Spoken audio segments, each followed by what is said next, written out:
Field medic Chironel had treated combat wounds across 7 war zones, but nothing prepared her for the sight of the human stumbling into the medical tent.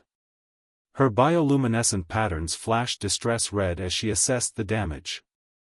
A jagged piece of shrapnel protruded from Sergeant Maria Santos's left shoulder, the metal fragment easily 4 inches long.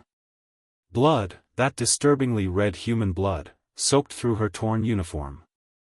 The wound gaped open, revealing tissue and muscle that made Chironel's stomach sacs churn. For any species she knew, this injury meant immediate shock, unconsciousness, and probable death without emergency intervention. Medical emergency! Chironel shrieked, her translator amplifying the panic. Someone prep the trauma pod. We need. Whoa, Doc, easy there. Maria waved her good hand dismissively, tracking more blood across the sterile floor. It's just a scratch. Got the intel chip though. She held up a data drive with her uninjured arm, grinning. Mission accomplished. Chironel's eye stalks recoiled in horror. Just a scratch? Sergeant Santos, you have a Category 5 penetration wound. Your circulatory system is compromised. You should be in shock. This? Maria glanced at her shoulder as if noticing it for the first time. Nah, I've had worse. Remember that bar fight on Proxima Station? That Krellian broke my ribs. You were hospitalized for 3 days. Yeah, but I walked out on day 2. Doctors were being dramatic. Maria sat on the examination platform with a grunt.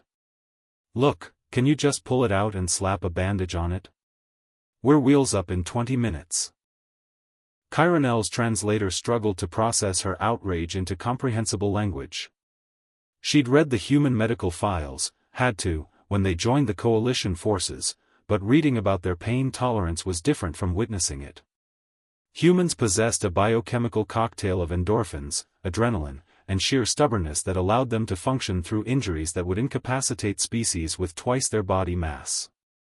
Sergeant, I cannot simply pull it out, Chironel said, forcing professional calm. The fragment could be near major vessels. Removal requires. Fine, fine. Do your thing. Maria sighed like a child being told to finish vegetables. But make it quick. Captain's waiting. Chironel initiated scanners, and her worst fears materialized on the display. The shrapnel had somehow missed the subclavian artery by millimeters, threaded between bone and muscle in a trajectory that should have been catastrophic. Yet Maria's vitals showed elevated but stable. Her blood pressure remained functional. She was even carrying on a conversation. Your species is medically impossible, Chironel muttered, preparing extraction tools. We get that a lot, Maria replied cheerfully. My great-grandfather once walked 5 miles with a bullet in his leg. Family trait, I guess. The extraction took 12 minutes. Maria flinched exactly once, made a joke about the local anesthetic being spicy, and was demanding to return to duty before Chironel finished sutures. 48 hours bed rest minimum, Chironel commanded, her patterns shifting to authoritative purple. How about 12 hours and we call it even? 24. Final offer. Deal. Maria hopped off the platform, testing her shoulder's range of motion with casual disregard for fresh stitches. Thanks, document. You're the best. As the human actually left, on her own feet, joking with the soldiers outside, Chironel updated her medical log. Under human pain response, she added a new note, beyond quantification. Recommend all medics receive psychological preparation before treating human patients. Their definition of minor injury will cause existential distress. Later, when Captain Yervan asked why she'd requisitioned stress medication, Chironel simply replayed the footage. He approved the request immediately.